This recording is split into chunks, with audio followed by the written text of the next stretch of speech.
دوستان عزیز یک ماشین فروشی سروشنی فروخته می شود. ماشین Opel Astra G Caravan موتورش 1.6 سوزشوارش گاز بنزین موتورش نو کردگی گازش نو چسباندگی دوستان عزیز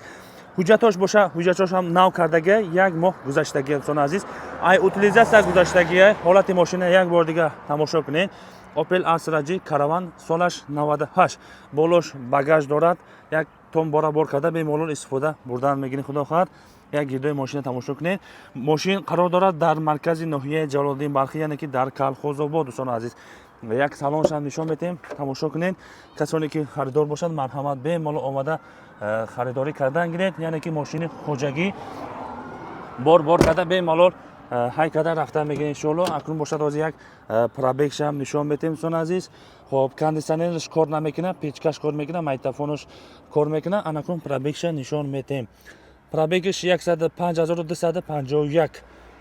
به مالور آمده خریداری کردن گیرید کسانی که با مشغول باشد مرحمت آمده سنجیده های کده بعد خریداری کنید میشه دوستان عزیز نرخش 52000 سوم انشالله با معامله دارد رقم ها در زیر نوار به مالور زنگ زده مراجعه کنید کسانی که با Opel Astra G Caravan در کار باشد هم ویدیو را ماکسیمال پدیدش کنید